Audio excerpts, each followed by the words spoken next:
handle. Yeah, because it does one click and then another click. Open the door. And I kind of like the front of the car. The front of the car. Yeah, that's all I like about What this do you car. not like? The heated seats. The heated seats. Did they get warm at all for you? No. No, not at all. Anything else you don't like? No, that's it. Okay. Say hi, Mary. Say something, Mary. Do you like this car, Mary? Yeah. Hello, everybody, and welcome back to Jason Bell Cars. I've been spending the last week with this Infiniti QX60, and it's been really great. Initially, I'll admit, I was a little hesitant. Infiniti's last few years have been very interesting, along with Nissan's, and to see them kind of come back into, or just reignite themselves, has been pretty exciting. And I wasn't quite sure what to expect from this QX60 when it showed up. And to be honest, it took a little while for me to warm up to, but over the last week, I've grown to really enjoy it. It's been a really interesting experience. This is a very luxurious, nice car that you can tell Infiniti really spent some time on and thought out a lot of the details. Nissan's been progressively releasing new models, one after another, in the last 6 months to a year, and there's going to be even more to come. And it's cool to see Infiniti, by extension, do that as well. This QX60 is an excellent choice for an alternative luxury SUV.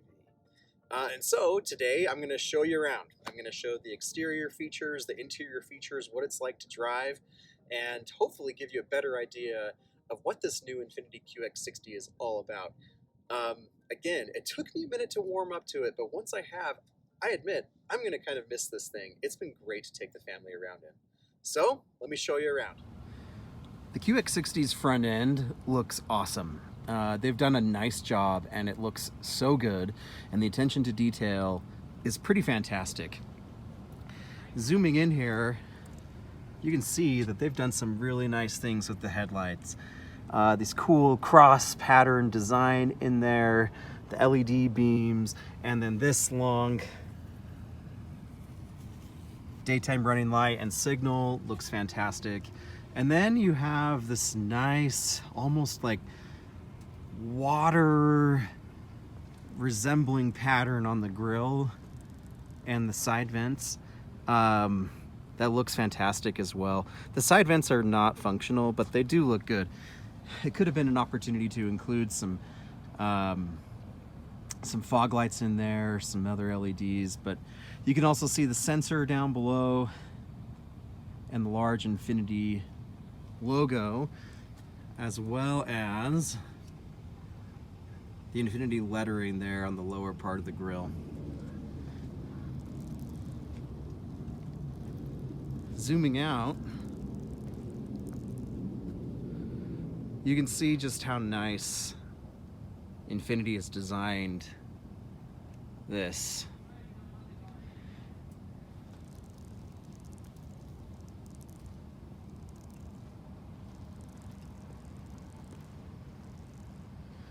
"20-inch wheels, machined silver, and some painted spokes in there as well.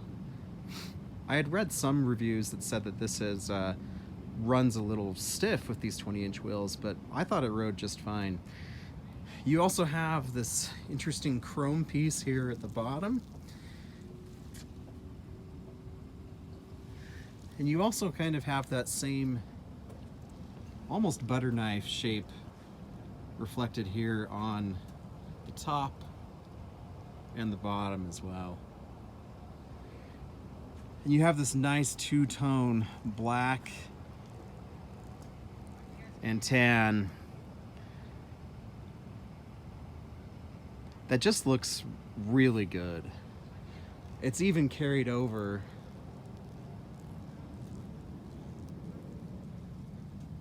onto the mirrors, the two-tone black and the painted sections.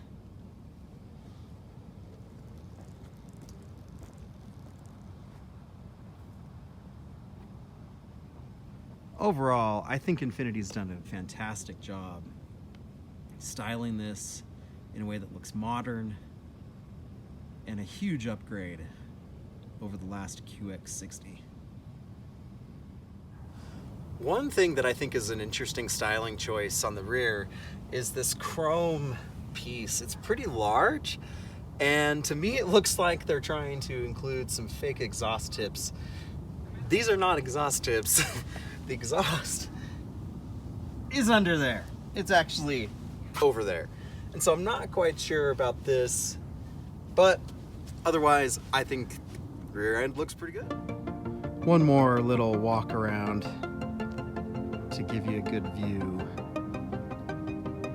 of the new 2022 QX60.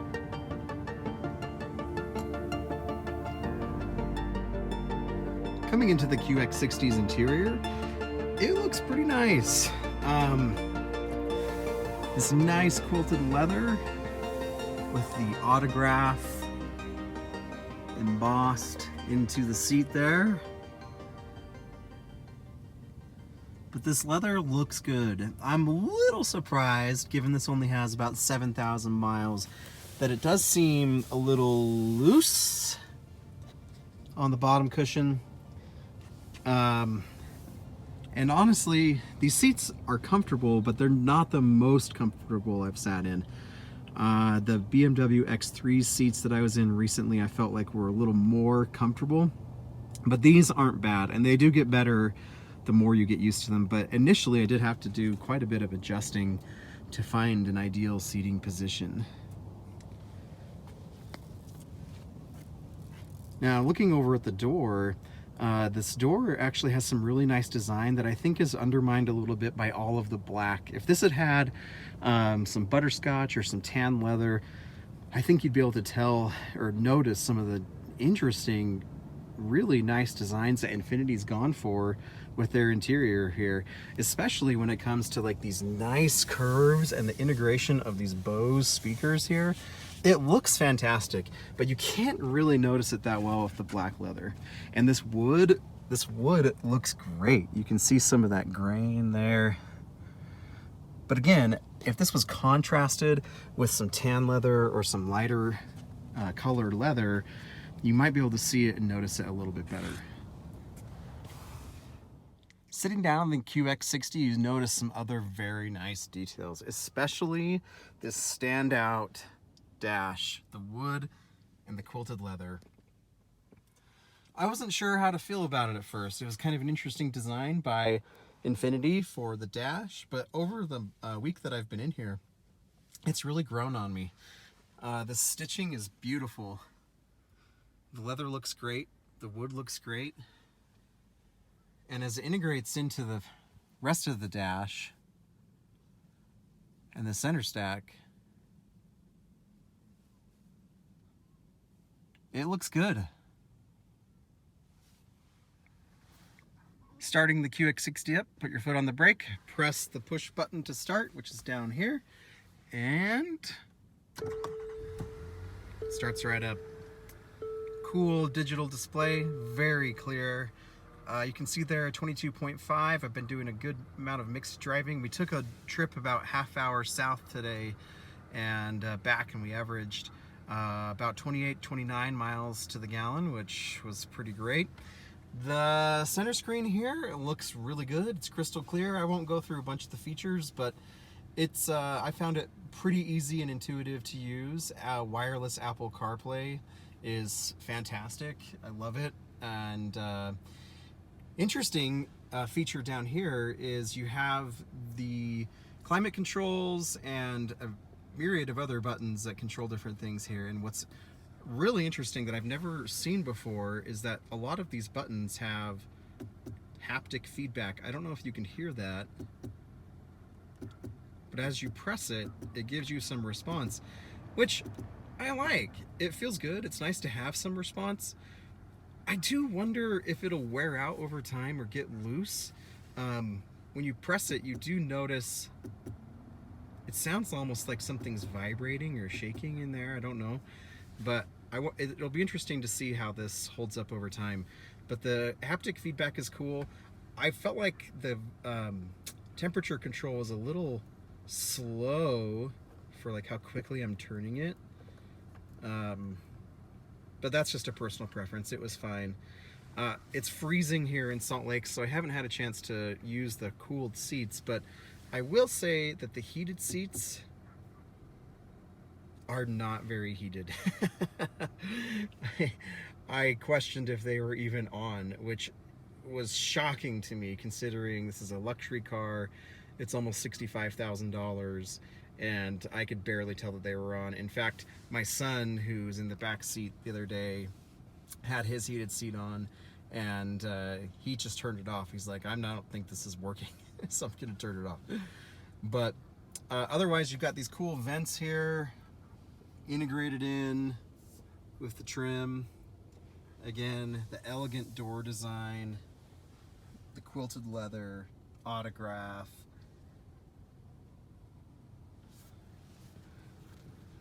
You've got a decent sized center console. It's not huge, but you know, you could fit in there, you could fit some snacks in there, your sunglasses, you know, the usual stuff, but it's not particularly cavernous, but it's fine. Looking into the back of the car, again, you have some nice door design. I just love the curvature where the speaker is. It just looks so good. You also have these hidden sunshades, which is great for when the car is hot in the summer or you got kids in the back. And also you have, I've got obviously my kid seats back here, but you do have plenty of room. I would say it's comparable to our Kia Telluride that we have.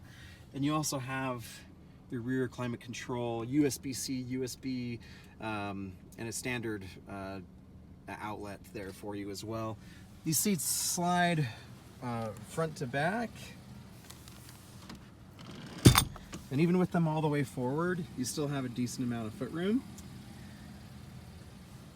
And my kids, you know, back here, they had plenty of room. The center console is detachable. It's a little dirty there from my kid, but you can take it out, making for easy passage into the back. And let me show you the back cargo. To open up the rear here, there's a hidden button. Gives you a couple beeps. And yeah, a pretty good amount of space. Again, pretty comparable to our Kia Telluride. Has these nice metal grates here to protect stuff from your sliding out, and you can replace them if you need to. The back seats come up really easy. You just grab the strap, or you can use the electronic motors. Either way, pull that up. Again, easy. Pull that up, pull up the headrest, and you're ready to rock and roll. You have a pretty good amount of space back there for cargo, even with that third row. I have the third row up in the back, and one of the best features of this car is this. Watch this. You just press this button to get into the back, and boom, awesome. You don't have to remove the kid seat. The whole seat just kind of comes forward, and it creates this big path to get into the back. Now let's try out the back and see how much space. All right, I'm climbing into the back here.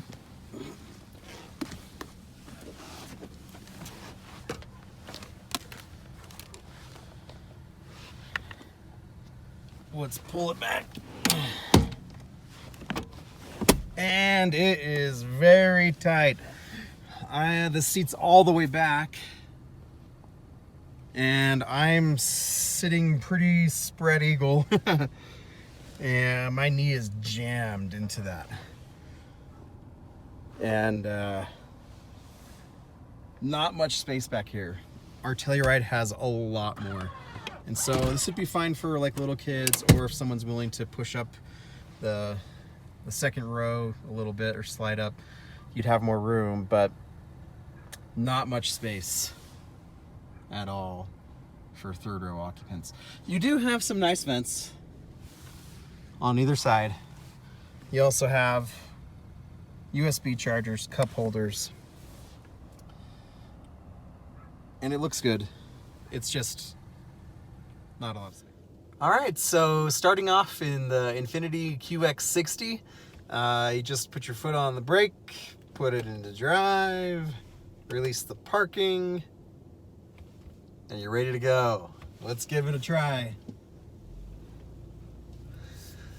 So in driving this thing around for a week now, I wish that my Telluride had this powertrain. So this is a 3.5 liter V6, naturally aspirated, and it doesn't make like a ton of power, but I feel like it makes more than the Telluride, and it delivers it way better. I love our Telluride, but the engine and the transmission are not my favorite. It's definitely the weak points of the Telluride. So anyway, I've grown to really like it. Initially, when I got in this, some of my very first impressions were that it was hard to like accelerate and modulate the throttle. But I got used to it pretty quick. For some reason, I can't really put my finger on why. It just didn't feel very natural to me. But it's gotten a lot better. So we'll just go down here a little bit.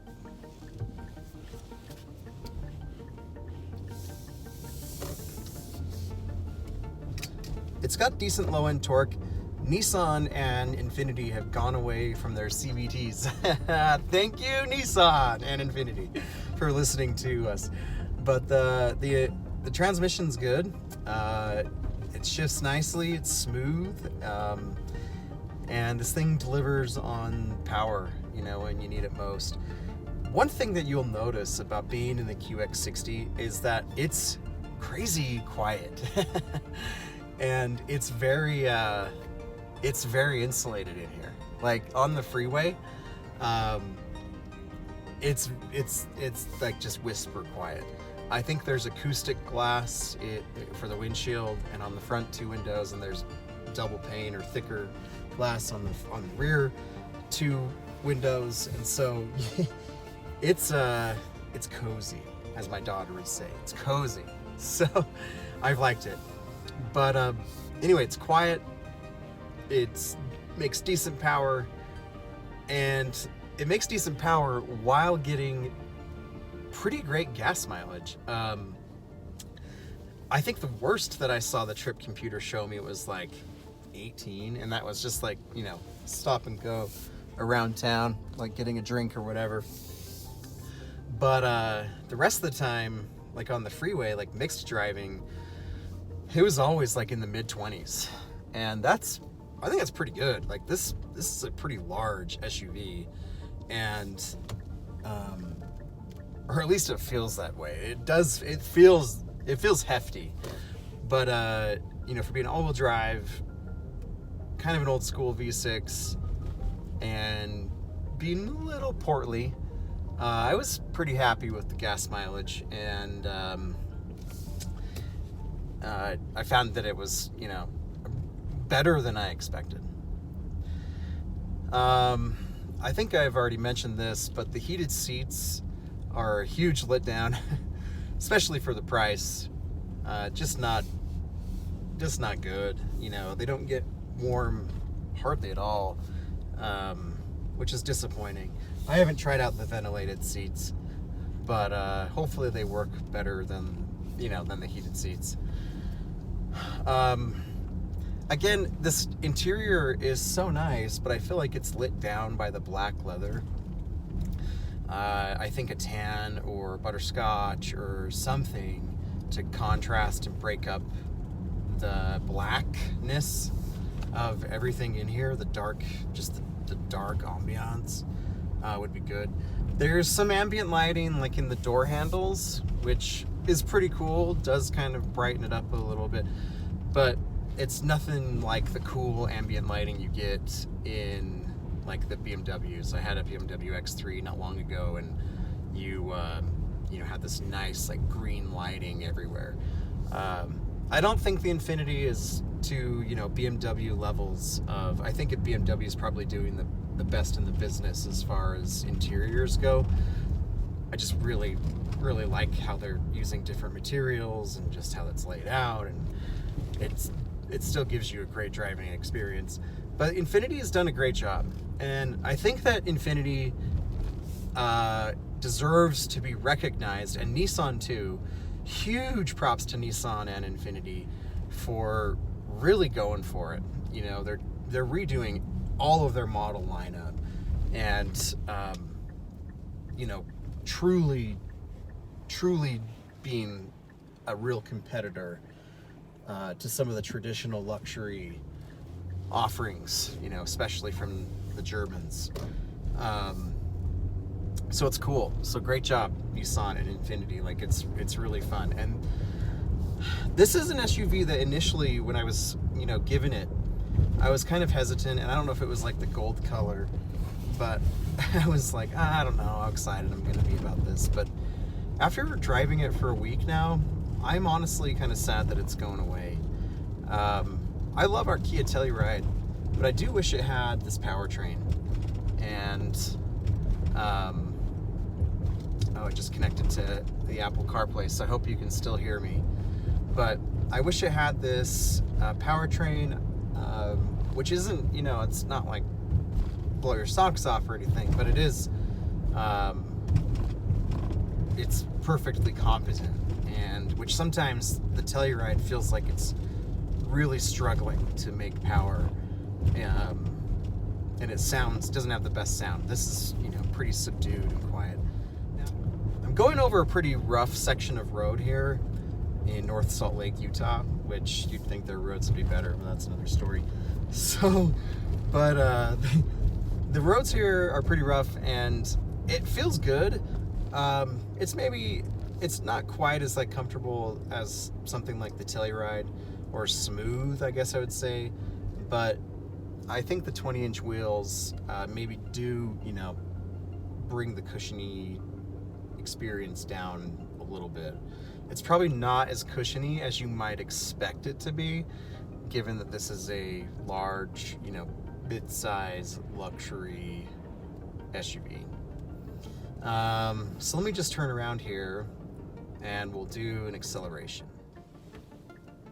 All right, we ready? We're gonna go ahead and do an acceleration. Let's see how it feels.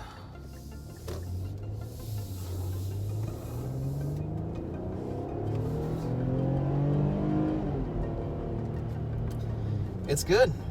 Nissan and Infiniti have been making V6s for a long time, and they've been some of the best out there in the last several years. And I think that whoever buys this car is going to be pleased. So now the question is, who buys this car? And that's a very interesting question. $65,000 can get you a lot of different vehicles. Now, whether you buy the QX60 or not is obviously going to be up to you, but that does put you in BMW X5 range, some GLEs and Acura, the new Acura MDX and others. And so, who's going to buy it? This is an excellent alternative luxury SUV. And if you're, used to just considering the German competitors or, the Acura or whatever, I think it's a great choice. It is interesting when you start to compare it, though, to things like the Kia Telluride or the Hyundai, the Hyundai, it's escaping me right now. But, you've got the Hyundai and the Kia and even like the Genesis GV80, which I've also driven, and it's fantastic. And you've got some pretty stiff competition. And this Infiniti, it does a lot of things really great, but it doesn't necessarily stand out in any big ways. And I think that's okay, because it does a lot of things great. And if you're looking for just a luxury SUV that's going to be comfortable, you can take the family, and it's going to have loads of features and good technology, modern design, and you can just pile up and go, to Costco or on a road trip. This is it's a good buy. It's a great buy. Is it worth $15,000 more than, there we go, a Hyundai Palisade, a Genesis GV80, even GV70? That third row, it's there, but I don't know how usable it is in the real world. So is it worth $15,000 more than some of those vehicles? I don't know. And that's going to have to be up to someone who buys this. But for what it is, it's great. And I think if you do buy it and you drive it and the styling is your thing, it's styled really well. It looks so good. That's the Infiniti's main thing with this new redesign, is its styling looks great. And if the styling has sold you, I think you're really going to like it. And you're probably going to find that it's worth the money. So, if you go out and buy it, I'm so curious to hear your thoughts on why you bought it. Like, what drove you to the QX60? Again, it's a great option. It's just in a very crowded field. And I would love to hear from those that go out and test drive or eventually buy the QX60. What is what was the thing that really sold you on it? It's been a fun week with this Infiniti QX60. I've really enjoyed it. Thanks again to Infiniti for providing it. And I hope that many of you find this helpful, especially if you're in the market for the QX60. Again, if you're interested in buying or you're looking at purchasing one, leave some comments below on why you're looking at the QX60. Thanks so much for watching, everybody. Have a great day.